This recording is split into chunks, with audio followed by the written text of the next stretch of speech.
Hey everybody, Norm over here, and I just wanted to tell you about something. We have been holding back all the videos from our podcast to go on the All Guitar Network, which they will be exclusively on the All Guitar Network.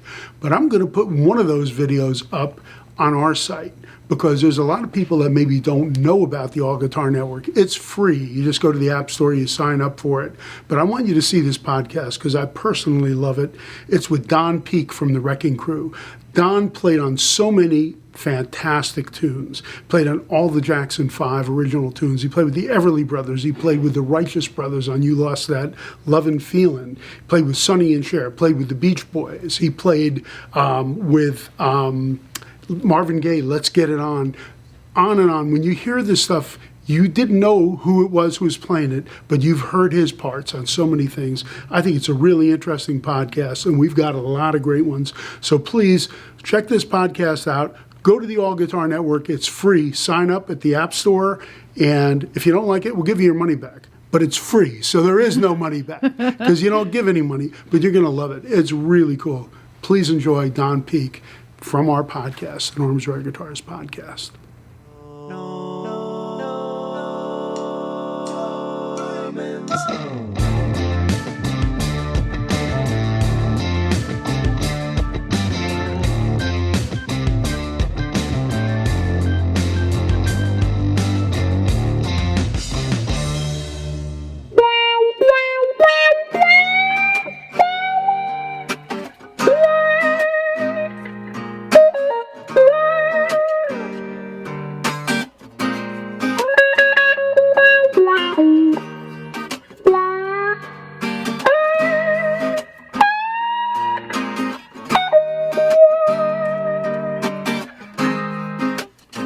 Hey everybody, it's Norm from the Norm's Rare Guitars podcast. I want to welcome you guys. Thank you so much for listening to this. And you can see the video delayed 1 week for free on the All Guitar Network. But I want to tell you, that's some baby making music right there. And that is the guy who played that originally with Marvin Gaye, Let's Get It On. Those few notes, that starting intro, man, that is one of the most recognizable intros ever in music. And I just want to tell you, it's still sexy. Absolutely. And I just want to tell you that my buddy Don Peake is, he was part of the Wrecking Crew, and he played on so many fantastic tunes, so many of my favorites, so many of your favorites. You may not know. If you're into music, you probably know who Don Peake is. If you're not, you may not know, but you've heard this guy so many times. Don was with the Wrecking Crew, as I said, which was basically the guys who played behind everybody. With my buddy Tommy Tedesco, late Tommy Tedesco, Glenn Campbell, Don The Randy. Mamas and Papas, Don Randy, Dennis Hal Budimir. Blaine, Dennis Budimir, Yeah. Bill Pittman, Just a who's who. Howard Roberts, Barney Right. Kessel, Oh my God. Herb Ellis, and we would all be sitting in a row. When we did You've Lost That Loving Feeling with the Righteous Brothers, there was a row of 5 of us, all with L5 guitars, doing the Phil Spector. There was a way of strumming the Phil Spector, like so. When Bill Medley first came in, the radio disc jockeys thought there was something wrong with the record. Baby. No, because he went, "You never." Oh, yeah. But I we forgot all that. went. No, they thought you were starting in the wrong key. Yeah.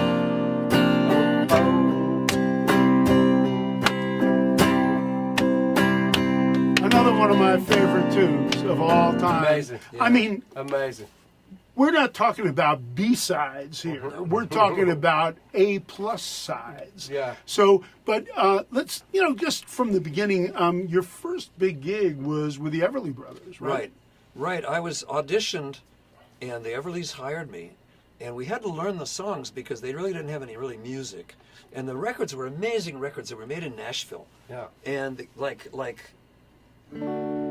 Wake Up Little Susie. Little O'Brien. Right? Little O'Brien and Felice Bryant wrote a lot of the Really? songs. But the thing that was that for me, I had to learn to play 2 guitar parts at once, because when you do and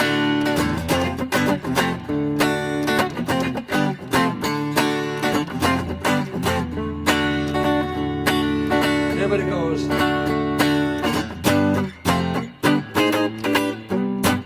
do that. You got to do all the parts at once. Yeah. So I was doing double parts. And one day we're in Oklahoma, and it was hot. It was hot, hot. And we're on this outdoor stage, and the stage was so hot that we had to kind of rock back on our heels. Wow. And then evening came, and they turned on these gigantic Klieg lights. And every bug in Oklahoma started swirling around these lights. Yeah. And it was like, well, I was just kind of watching them. Well, now we start Kathy's Clown. One of my favorite And we tunes go. of all. Don't want your love. There you go. And now we're playing, An and I octave higher, noticed you know. something landed on my guitar.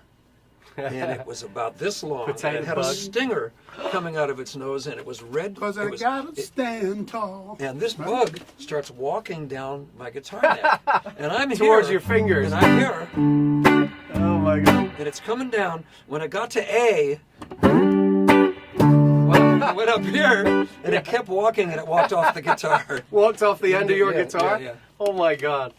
What year would this have been, Don? Just give us a 61, rough- 62. Wow. Amazing. So many great tunes by the Everly Oh. Brothers. Their vocal blend was Unbelievable. not to be believed. Then you played with those other brothers that weren't brothers. Who was Well, it? I just want to mention before you that, must have been a young fellow when this... I was 21. You were 21 when And that I was a started. nerd. I was a guy who had no social skills. I locked myself in the room and practiced the guitar. Right. I didn't know about female people. I didn't know about anything. All I knew about was Just I could guitar. play. I bet you found out real quick if you were playing with the Everly there Brothers. was a lady in London who was one of the stage people at the London Palladium. Mm-hmm. And she came up to me and said, well, she said, why don't you come knock me up after the show? And I went, what does that mean? I bet you could go found either out. way. It meant knock on the door. Oh, Yeah. oh, But I sorry. wanna tell This you- is not a dirty show. But my story about the Cockney couple Except that I met, sometimes. because my mother was born in England, in Sunderland, Oh, okay. way up in the north. I have family up there. Oh, do you? Yeah, yeah. Are they Oh, Geordies? They are Geordies. Why, aye, man. And Aye. they speak with that accent. They do. Well, my mom went off to Canada. Right. And so by the time I met my mom, in 1940, she really didn't have the accent anymore. Yeah. And I was so excited to be with the Everlys. And they took us to London. They put us in the Strand Palace. And I walked down the steps into Trafalgar Square. Yeah. I was so excited to hear an English person. And Hip, hip, and all that. Indeed. Ahoy, matey. And in the gutter Yeah. was a Cockney couple, nose to nose, toe to toe, and they were arguing. And what I heard was, fuck off. Fuck off. Fuck off. Fuck off. And that was my first introduction to the English Really? language. Oh my God. Well, I'm very proud of our Of the heritage. the heritage, yeah. Such an introduction to English Right. society. So now we're playing with the Everlys, and it's now 1963, and the Beatles are coming to watch us, and we're having such a good time, and we're in a big auditorium, a lot of people, and we're in the middle of a song, and Don Everly turns to Phil and says, I can't do this, and takes off his guitar and walks off the stage. Wow. So it became the Everly Brother. And we were like aghast. What do we do? And so we took a quick break, and Phil Everly said to Joey Page, Joey, can you sing? And Joey said, sure. Wow. And Phil said, will you sing the melody? Because I don't know the melodies. Isn't Really? that amazing? He just knew the harmonies. Wow. And what happened? What was the upshot of that? The upshot was that Donald went home. Really? We finished. We did 2 more weeks. We came back to Los Angeles. Wow. And I joined Ray Charles. What? Oh my God. Another great story, Jeez, of course. what was you know. that like? Now that was interesting. I'd been going to college. I was playing with a big band, so I Yeah. knew how to read charts and how to read charts and how to play with a big band. Yeah.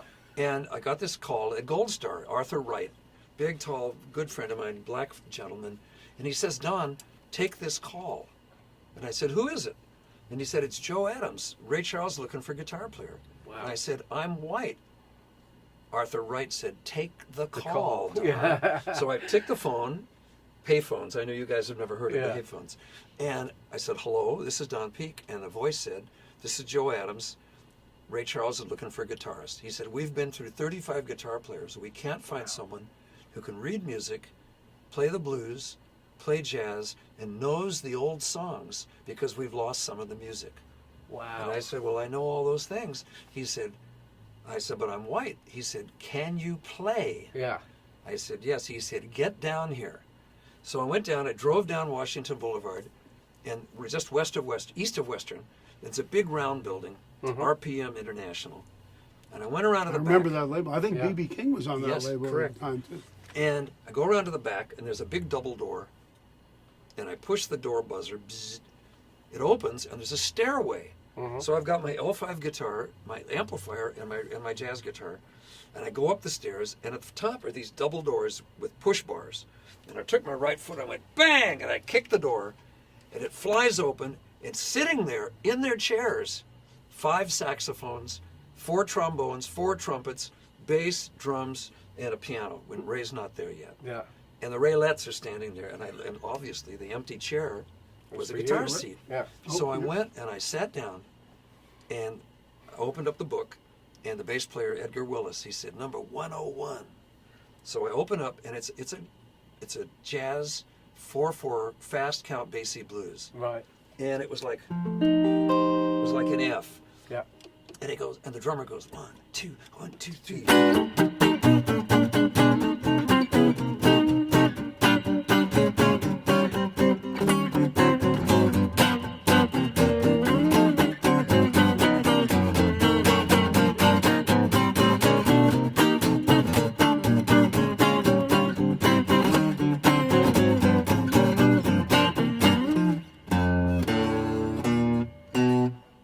Well, Hey, that's pretty cool. wow. And so they said, You got the gig. no, Ray came out.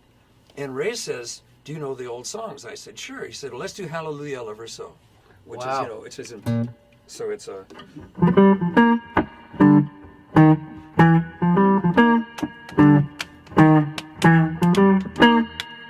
Yeah.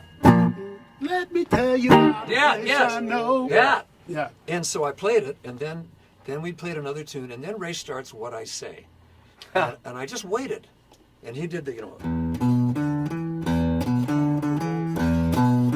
and I just was sitting there, and it was a little faster. Yeah. And then it got to the A, and it went back to E. And then he started, and I started doing this.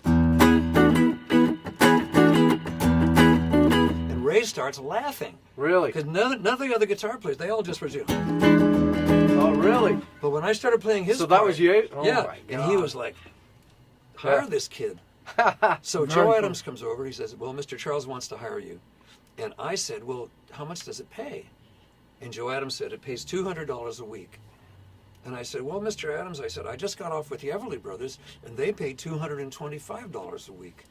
And Joe Adams said, well, I'll have to talk to Mr. Charles. So I'm walking down the stairs, carrying my stuff, and I'm thinking, what did I just do? Did I just turn down Just Ray turn Charles? down. And by the time I got band. to my house, my mother said, no, don't worry, they called you, you're on. Oh, man. But, Very cool. So it's- did he match the Everleys, oh, or yeah. did he beat Yeah, them? he gave me a separate envelope with $25. Oh, man. Nice.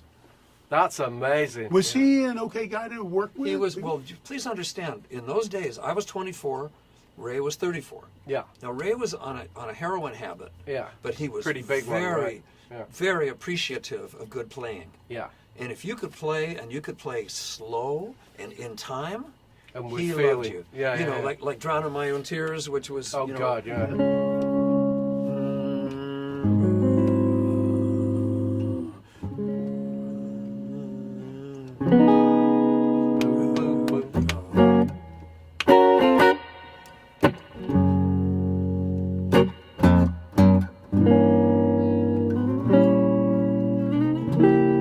So if you could play at those tempi and not speed up, you know, he loved that. Yeah. The drummer, Wilbert Make it Hogan, sound was a right. very serious jazz drummer. He played with Sonny Stitt. Well, it was a hell of a band, wasn't it? The God. whole These thing. guys were from Count Was, Basie's was band. Bobby Yeah. Forte playing with him? Do you know Bobby? No. Because he was a sax player, and Oh. he played with Little Richard and Ray Charles. Well, and he was one of the first guys I met when I came out. He probably played with Ray California. later. Yeah. But I remember there was one night, the promoter came up to Hogan, the drummer, and said, listen, we got a comedian tonight, and we want you to come out and play some pratfalls, but out bomb. Yeah. And Hogan walked right up to him, and he stuck his nose in his, and he said, I don't play no circus drum. And the promoter was like, Amazing. "Ooh," and disappeared. That was the end of that idea. Play circus drums. So, Wow. and then Ike and Tina Turner. Well, that was Phil Spector, Yeah. River Deep Mountain High. And it was, Wow. it was in B flat. It was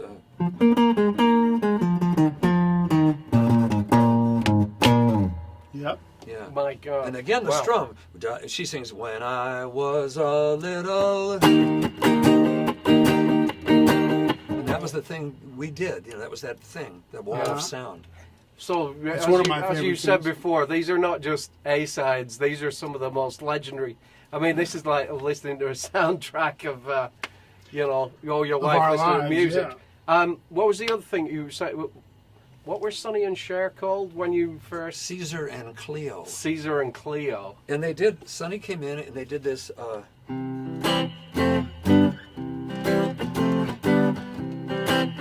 and it was "Baby Don't Go." And, yeah, and then I did this.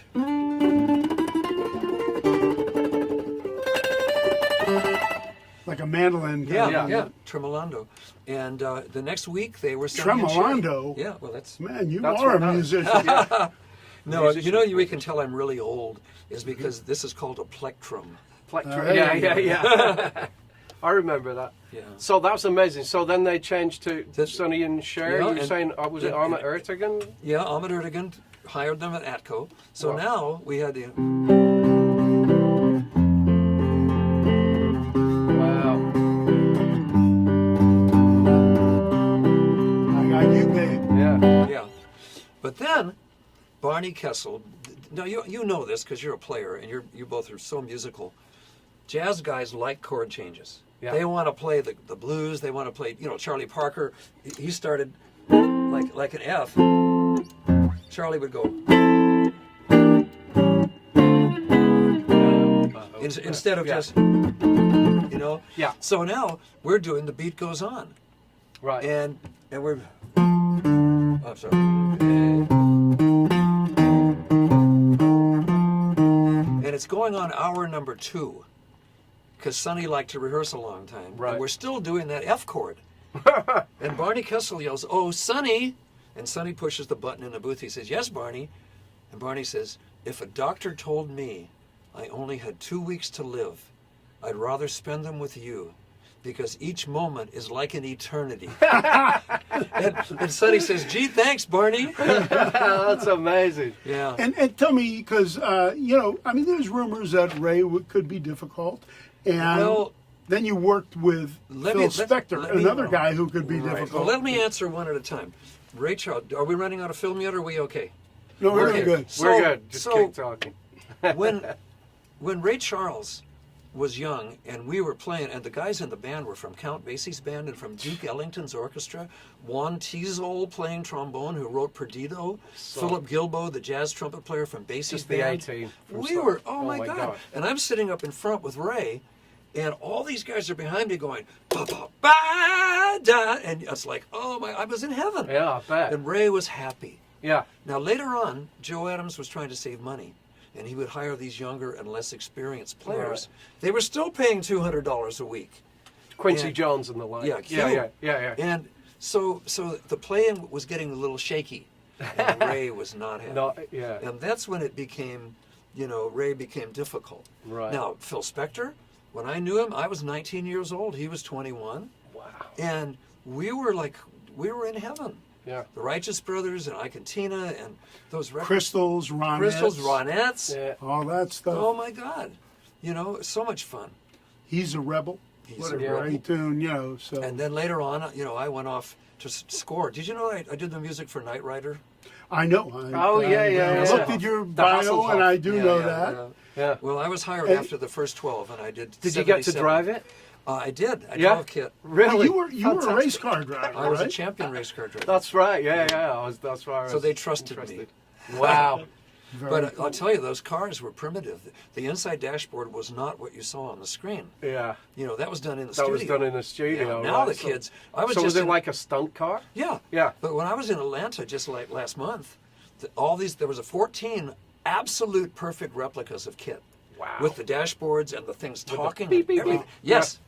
Yes. And Amazing. we were just talking about studio guys, and the thing about the Wrecking Crew, which was, recording is a whole different mindset than playing live. And, you know, a lot of times when you have a big orchestra, you walk in, there's 25 people in there, they can't afford to have people who can't read, right. who can't get a sound, who can't do certain things because time is money. And, you know, how many sessions would you do a day? 3. Do that? 10 a.m. to 1, lunch break, 2 to 2 to 5, 5. and then 6 to maybe midnight sometimes. Oh my God. Well, these guys were like the insurance players. If you knew that you wanted to go in there, you wanted to get it right, you didn't want to hire the amateurs to come in. And there were a lot of guys who were really great players who couldn't record like this. I mean, you get Hal Blaine, the drummer, who was amazing. He always played the right Really? thing. And you're playing stuff from Nancy Sinatra to the Crystals to, you know, whatever. I mean, everything. The Beach Boys, right? The Beach Boys, Jan and Dean, Yeah. All Mamas those and hits. Papas, where this guitar came from. Really? Well, oh, that was John Phillips' guitar, Yeah, right? yes. Yeah. Amazing. We're talking to the great Don Peake. What key? What key? Oh, That's Whichever one Stevie you Wonder, right? that's right. You remember that record? Fingertips, absolutely. You can hear one of the band members. You know, there was like a little pause took a in the break. action, That's right. and guy starts going, "What key? What key?" That's So right. you'll hear that in Fingertips. Yep. Yeah. One of the little trivia things that But that's am aware of. amazing that you know that. That's wild. Absolutely. No. You're speaking my language here, brother. So, you know, I love. But we're going back to the Mamas and Papas. So, John Phillips gave you this guitar. Well, you didn't give it to me. It was a 12-string, and he sold it to Paul Herman, the luthier. I know, Paul. And Paul Herman cut off the top. Right. And you can see the extra holes where the 12 strings were, and the neck, you know, the head used to be this much bigger. Yep. Wow. And Sometimes you got to cut the head off just to get it in the case, right? yes, exactly. There you go. Exactly. So you could get a bigger case. Why That's do something that complicated. simple? Yeah. So Paul Herman called me, and he said, "Look, I've got this guitar." Now, I was always looking for a guitar. I wasn't happy. The one that I played, Let's Get It On, which is now in the Rock and Roll Hall of Fame, in the Motown section, right above Rick James's bass, Wow. says this guitar played by Don Peake on Let's Get It On. But it's a crown. It's a copy of a Barney Kessel Gibson. I know those Yeah, but the guitars, neck Japanese, was really yeah. skinny, and I Yeah. didn't like it. Huh. So Paul Herman said, "Try this," and I just went, "Oh, this is butter." That is a fabulous You neck. know, I and was so very he lucky painted to it be able to black. play it. It had a tailpiece, but I changed to this because I felt it was better for the tension. Yeah. And It plays beautifully, Thank I've you. got to say. my so God, now the Motown guitar. is calling me and stuff. I didn't mean to interrupt you. I'm sorry. No. And they call me in, and it's little Michael Jackson. Diana Ross brings him in. He's got a big afro. And Freddie Perrin's passing out the music. And and Wilton Felder's playing bass. And Not a bad bass player. Oh, God. Yeah. Now, Wilton Felder's so interesting because he was a beautiful sax player. And he Really? played with the Yeah. Crusaders. Really? And I once said to him, I said, "Wilton," I said, "Man," I said, "why don't you play sax for Motown?" He said, "No, man, I saved that for the Crusaders." Really? I thought, you know what? I always thought I was two separate people. I thought they're probably related. It's the same, Same guy? guy. Oh my God. That's amazing. But he was a Jehovah's Witness, so he always came in a suit and a tie. So was Michael, by the way. I mean, this is just something crazy. When I lived in Woodland Hills, and there was a Jehovah's Witness place, Yeah. you know, maybe a few blocks down. I think it's called a church. Yes. Okay. And anyhow, Jehovah's my Witness wife protection. is there, Yeah. and my son, and Michael Jackson comes to our door with the Watchtower, which was like their little magazine that they Yeah. wanted a Yeah. dime for. And my wife looks at him and goes, "My God, Michael Jackson." He goes, "My name is Joe." You know, and she tried to give him $1. It was a dime. He said, no, just a dime. Wow. And it was like the talk of the neighborhood, and everybody knew because he went to all the houses in the neighborhood himself. We would see his family there. Sure. And I knew Jermaine, and Jermaine Sure. was a friend of mine, and but it was just a mind blow to see these guys couple blocks down from Yeah. your house, coming to your door trying to sell a Yeah. 10-cent Watchtower That's it. thing. Wow. You know, so Well, there's a famous story about a gentleman who's alone in his house, and he hears. He goes to the front door, and it's a young man wearing a white shirt and a black tie, holding a Bible. Mhm. And the young man says, "Good afternoon. I'm a Jehovah's Witness. May I come in?" The man says, "Of course. Please come in." And they go in and they sit down in the living room, And the gentleman says to the young man, "What would you like to talk about?" And the young man says, "Beats the hell out of me. I never got this far before." Nobody ever let me in. Wow. Well, there you go. But you amazing. played on all those early Jackson 5 tunes. Absolutely. But I want to point out that some of it was improvised and some of it was written. Right. I Want You Back. The music was passed out. Wilton was down in the bass. I was an octave above Wilton, Right. called Divisi. Louis Shelton had an octave, A flat. David T. Walker waited, and he was going to improvise. So what happened was, I start out. There's a piano gliss, and then Louis Shelton. In the meantime, I'm.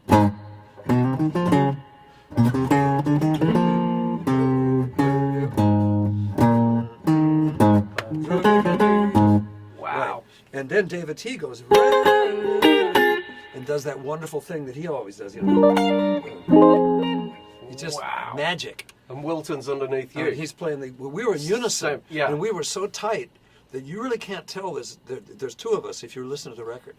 You can hear it. I've Yeah. listened to that so closely so often. Yeah. Yeah, and then we did ABC, and Wow. we did Dancing Machine, and all those records, and we were the same team, and we made all those hits in a row. Did you know that you were making history when you were making that? Did it sound that fabulous? Yeah. And the same with Loving Feeling. Yeah. The day that we recorded Loving Feeling, I knew it. I knew that It was was a a hit monster. record. Yeah. Just did. And by the way, speaking of B-sides, because you were talking about B-sides earlier, Phil Spector was very smart. He never released a song on the back of the record. He'd do an instrumental. So that the DJs had to play the A-side. Couldn't get mixed up that That's way, right? right. That's really smart. Yeah. So when you were making these records, I know you were saying you were in the pit with Barney Kessel and Howard Roberts. Yes. And there were all you luminaries in one room. And wow. Always at the How same did time, that in the work? same room. Well, interesting, Gold Star, if you look at the old film, you can see film of the Sonny and Cher session. There are these great big Bakelite knobs, like 5 of them. Right. Because Gold Star Studios, there were knobs on the console. Wow. There were no faders, there were no sliders. Wow. And there weren't enough channels. So they would pair us up. They would put me and Barney Kessel, 2 microphones into the same channel. Wow. And we would blend with each other. Yeah. And we would just, So you just had to learn how to work with yeah. the other legendary musician next to you, whatever. Yeah. And Wow. back in those days, too, That's they amazing. didn't have as many tracks as they have, so they No. had to have people come in and work out the parts and play them live. I mean, you know, there was no looping where you get one chorus right and you were done. No, you had no, to play no. the whole tune. You've Lost That Loving Feeling was recorded on, I think, 3 or 4 tracks. Wow. And so they were mixing while we were playing. Wow.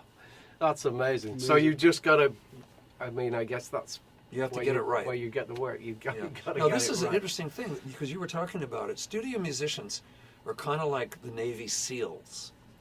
You have to, when that red light comes on, you're under fire. Yeah. You know, you're in the trenches together, and you depend on each other. And that's why we became so tight with each other, because we knew we could count on each other. All right, Yeah. here's another one. So you were with Phil Spector. How about Phil Spector and John Lennon? I was there because I had met John Lennon in London in the 60s. Now, 1974. Because he was a huge Everly's fan. Wasn't Yes, he? and he Sorry was. to interrupt. Yeah. Yes, and stop that. You And so, John, Brits are so rude. so now we're at the studio and Phil calls me and it's 1974 and it's the rock and roll album and John Lennon walks in and I'm sitting there and Phil said, "Don, get your precision bass." And so I got the P bass and John Lennon walked right up and he looked at me and said, "Hey," and I said, "Hey," because we recognized Remember each me? other. Yeah, remember me, you know. So it was a very small world, Wow. small community. Yeah. Amazing. And were you involved? I mean, I know you played with, Smokey must have been involved in a lot of those sessions because he wrote a lot of those Yeah, tunes. yeah. Supremes, Yes. all that kind of stuff. And you James know. Carmichael was the arranger on those. James Carmichael was such a gentleman, always wore a suit. Oh, Yeah. let's go back to Wilton Felder for a minute. Wah Wah Watson. Everybody thought that Wah Wah did the part on Let's Get It On because he toured with Marvin. And he plays a wah. Because it was a wah-wah. Yeah, but it was me. and Yeah. then Wah-Wah did it on the road. Wow. But Wah-Wah was a really irascible character. Yeah. And Wilton would come in his suit with his bass, and Wah-Wah would be down on the floor adjusting his echoplex. And he would look up and he'd see Wilton, he'd go, "Hey, preacher!" And Wilton would ignore him. Yeah. And he would say, "I'm talking to you, preacher!" And Wilton would go sit down and get his music and ignore Wah-Wah completely. Yeah. But that was something we did. We did it every day. Amazing. And how about James Jamerson? James Jamerson was a tragedy. Yes. James Jamerson was Motown, Detroit. Greatest so brilliant. bass player. I loved his bass playing. So brilliant. Stevie Wonder would have to go out and find him. He'd be drunk out some bar somewhere, and they'd go get Jamerson, and they'd bring him back to the studio. This one session, this famous song, James was so drunk he couldn't sit up or stand up. I heard he did it He on his laid back. on the floor on his back and played the part. Wow. Now, I only met him once in Los Angeles. They brought him out here, and he was cleaned up pretty much, but he was weak. You know, he was ill. And I met him that one time, and that was it. You know, I'll tell you one story that I remember with Jamerson. There was a club out here called the Country Club, not the Canyon Club, but the Reseda. Country Club in Reseda. Yeah. And I saw all kinds of people there, James Brown, everybody, you know, Albert King, you know, and it was Junior Walker and the All-Stars. Oh. And so they ended up, Junior Walker finished a tune, and he said, and to the audience, he said, "Ladies and gentlemen, the great bass player from Motown, James Jamerson." And Jamerson walked out, and he was holding like a plate of ribs. And he just walked out to the mic, and he just looked at the audience, and the audience gave him a standing ovation. sure. And Jamerson just stood there. Oh, dear. And then he went again, "Ladies and gentlemen, once again for the great bass player from Motown, James Jamerson." Everybody went nuts again. And then he just stayed there and didn't say anything, holding these ribs. And eventually somebody had to kind Somebody of walk let him him backstage. off. It was really That was tragic, tragic. you know, so. But that's just something I remember, and I was such a big fan of Jamerson. And I have so many friends of mine who really consider him like the greatest R&B bass player. Yeah. And I was told, too, that they would do a lot of the tracks, sometimes with another bass player. And once they get the vocals on a lot of the stuff on, they would bring Jamerson in to kind of sweeten To the track overdub. at the Yeah. end because he just knew what to play to make it Yeah. so interesting. Yes. I Was Made to Love Her, you know, Stevie Yes. Wonder, Up the Ladder to the Roof by the Supremes, Bernadette by the Four Yeah, Tops. I mean, Bernadette, all oh. that kind of stuff. What great stuff. And the bass was so intricate and so important in the overall tune. Yes, the it scheme was- of things it was was a like tune. another voice. Right. And I know that when they had Motown 25, Jamerson they didn't invite, which was really a terrible didn't know thing. that. I mean, yeah, but you know, he was so unpredictable.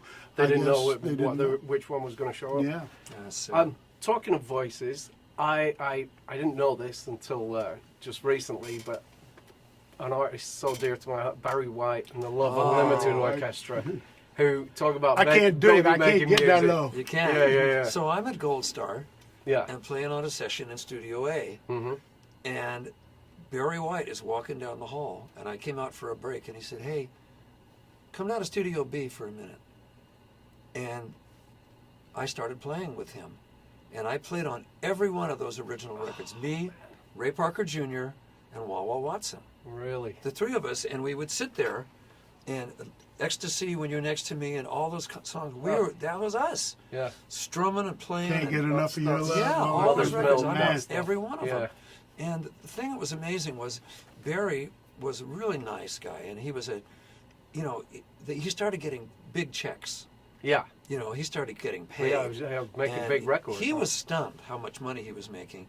And I think he spent a lot of it on dinner. Yes, he did. But we were all in a row. We were sitting there with our music stands, and Barry would come in with a big roll of $100 bills. And he'd walk along our music stands and throw hundreds on our music Really? stands. Oh, yeah, it was crazy. You guys are doing a great job. Oh, yeah, exactly. Oh, no, he'd say, "Boys, I'm in a hurry tonight." And we'd Play- say, play "Okay, fast." man, let's go."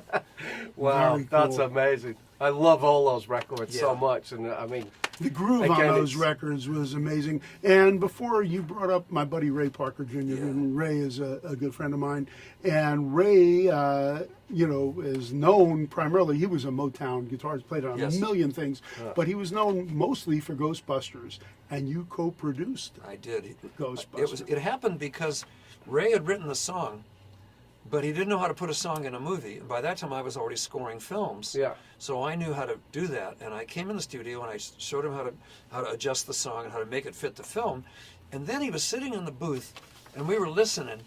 And Ray looked at me and he said, "Bustin' makes me feel good."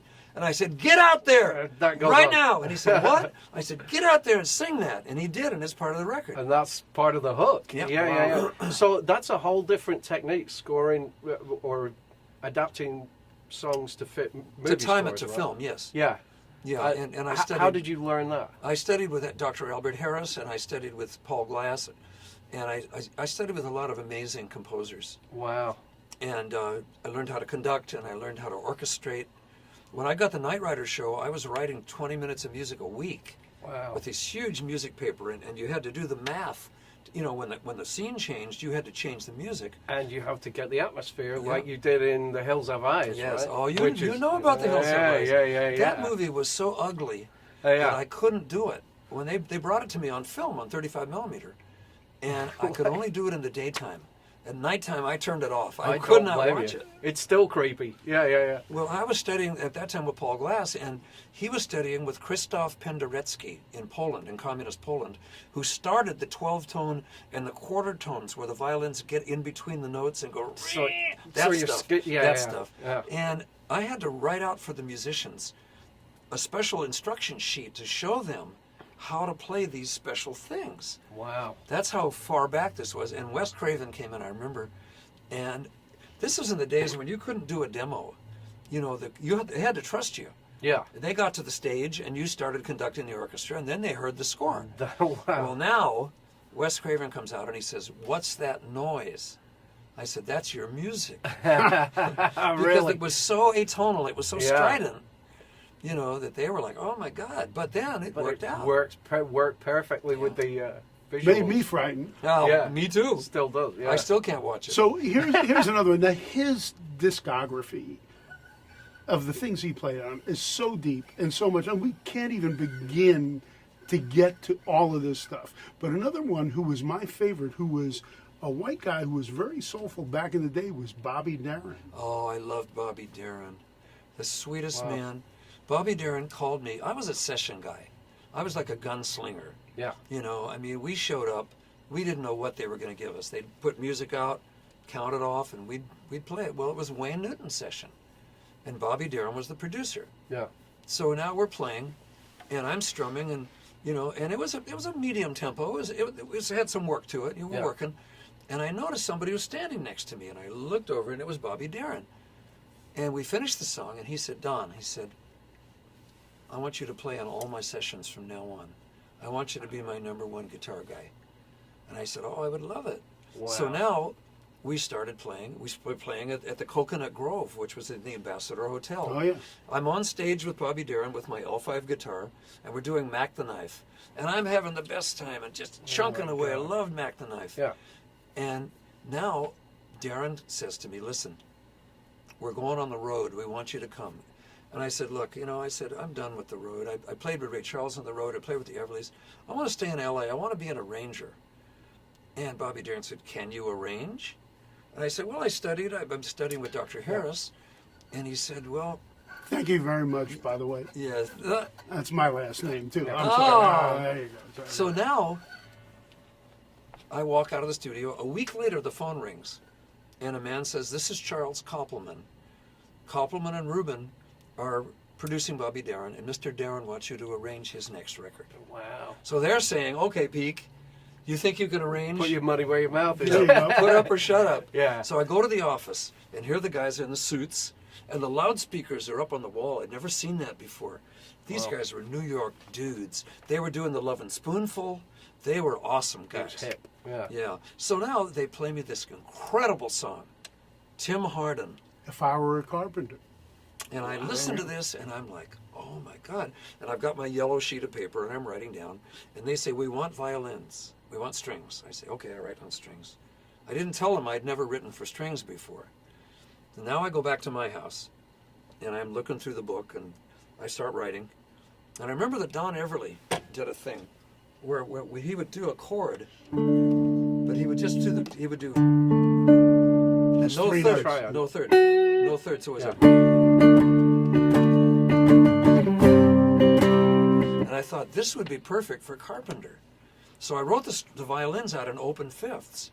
Wow. And we went to the session. Hal Blaine playing timbales, playing drums, Bob West on bass, and the string quartet, Sid Sharp is the concertmaster. And now it's time to start. And I'm going, oh my God, I wonder what this is going to sound like. So I start backing up toward the door. And I went, Just in 1, case. 2, and I got to the door, and they started, and it was good. Yeah. And I came You back, came in, the back room. in the room. I came back in the room, and That's that was amazing. Tighten Roy out just in Carpenter. case, Yeah, right? and Bobby Darin said, you know, Don, I want you to play rhythm on this. So I hadn't planned to do it, but I ended up, in, you know, that. It's kind of a folky kind of Yeah, thing. yeah. And here's another one. Now this is another. We're just going from one side of the spectrum to the next. On Monument Records, back in the day, Roy Orbison. Roy Orbison, it takes Wow. all kinds of people. Wow. I was such a fan of Roy Orbison. So to was me, everybody. he was like a god. And I get this call, can you do this arrangement for Roy Orbison? Of course, I said, can I? Would I? Of course I will. Yeah. And it's a big orchestra, and the song is called It Takes All Kinds of People. And I had 3 French horns, big string section. I remember Artie Butler came back from Canada after he was conducting for who was he with? Neil Sedaka. Wow. And I said to Artie, man, you were with the Philharmonic in Canada. What was it like? And he said, Don, it was a sea of toupees. That's amazing. So anyway, I've got this big orchestra, and it's in the key of C, and Roy Orbison at the end, it was takes all kinds of people.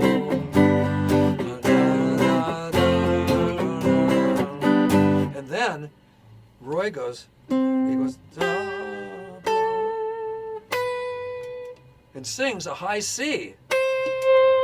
Yeah. And everybody was like, Yeah. Yeah, he did it too. Amazing. It was the follow-up to Only the Lonely. Uh-huh. It was Blue Angel, and that vocal on that was just, to me, that was my favorite. Yeah, Only the vocal. Lonely. Only the Lonely was another was one. one of a But kind, here's really. another one talking about singing high. This lady's daughter, Minnie was Riperton. that's who I was going to say, Maya Rudolph, who her uncle was. I grew up in Miami Beach, and the Rudolph family was a very well-known family in Miami, and that was Maya's dad, or I don't remember But they how were it was. It was musicians, Dick huh? Rudolph. Yeah. And Dick anyhow, Rudolph, and but Minnie Riperton, man, I mean, what vocals? I had the privilege of arranging her last album. Wow. And she was dying of cancer, and we knew it. And I remember she liked my hat. I had a hat like this.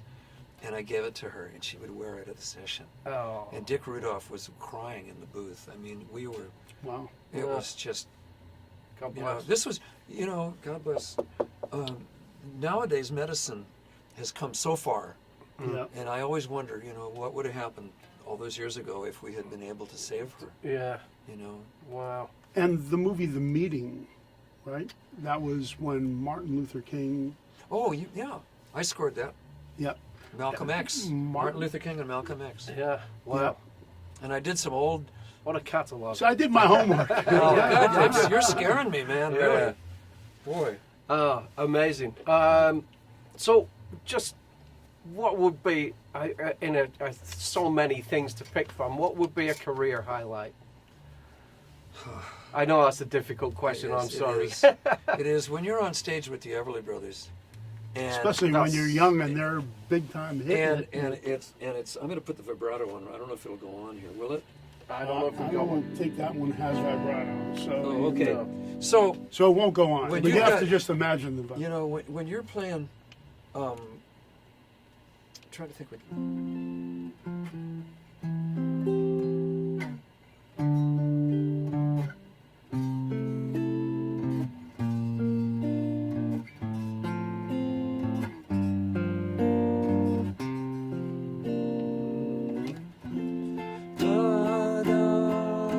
Let it be me.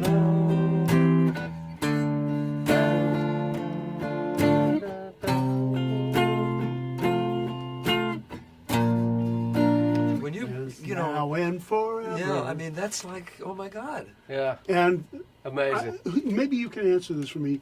The Everlys had a very big hit with that, but so did Jerry Butler and Betty Yes. Everett. Yes, true, And true. that was another tune that I loved, and both had giant hits with that tune. Yeah, yeah. And they Now- both harmonized great. So now, 2004, I get a call.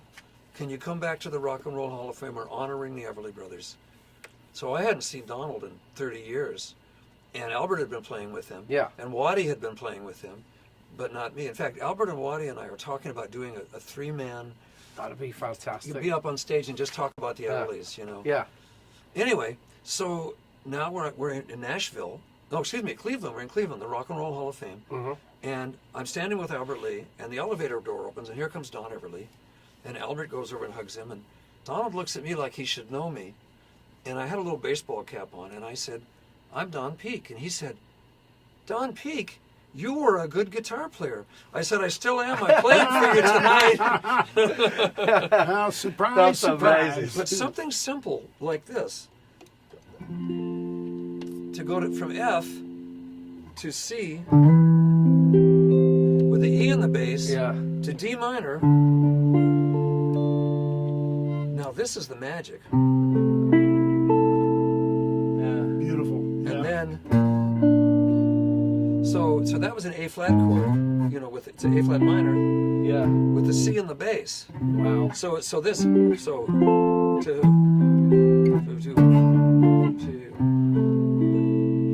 that's the beauty. It sounds like a string arrangement. Yes, You're exactly. just doing it on the guitar. Yeah, that's yeah. But amazing. whenever you play something, obviously the most obvious thing is playing the root on the bass. But Yes. when you go to something else, Yeah, it changes like that, everything. the whole feel of it. That's whole gospel music. I mean, Yes, the keyboard.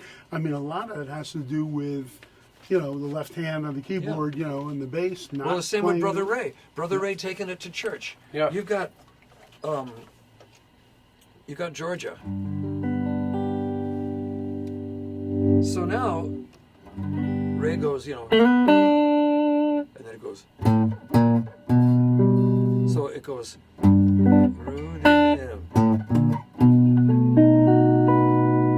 And then E. But here's the magic. Walking it down. Oh yeah. That's the magic. Yeah. And don't let go. And then you go two. Beautiful. And you go on my mind. And then you go To the D. Amazing. and then it's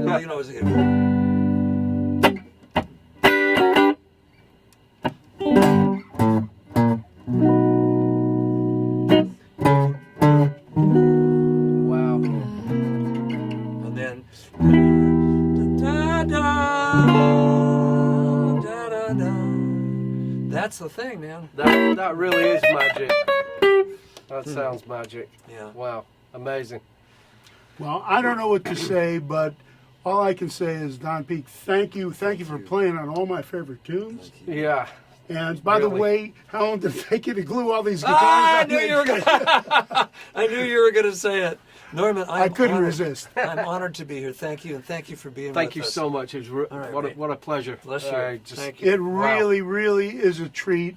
And I hope you guys learn something from this, because a lot of these fantastic musicians are so integral to these tunes, and a lot of people don't get credit necessarily for what they did, and it was so important to those tunes. That intro to "Let's Get It On," come on, 3 notes, and Magic. Grab your rhythm guitar. Oh yeah. And we're going to end this with a B flat, fast shuffle called "Do the Mess Around." Oh yeah, All right. Okay, and it's so. that's Ray also, right? So here we go. I'll start. No.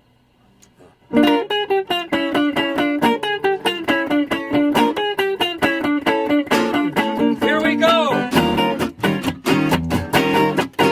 Do the mess around, mess around.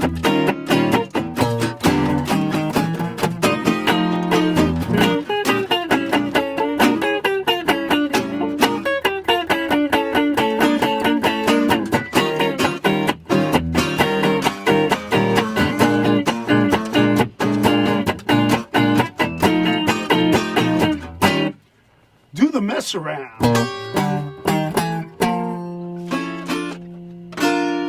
Hey, there it is, the great Don Peake. All My right, buddy Nick that Dias. just made my that year. was really, really cool. Thank you guys for listening. Remember, you can get the podcast wherever you get your podcast, Apple Podcasts or wherever that might be, and free on the All Guitar Network the following week. Video if you want to see what we look like, not necessarily me, but the other guys. I think I've seen myself in the mirror way too many times, and it's not a pretty sight. But thank you guys. We love you all, and just a ball. And thanks, Don Peake. Thanks It again, was Don. really That was my amazing. pleasure. It's my pleasure. What a way to spend an afternoon. No.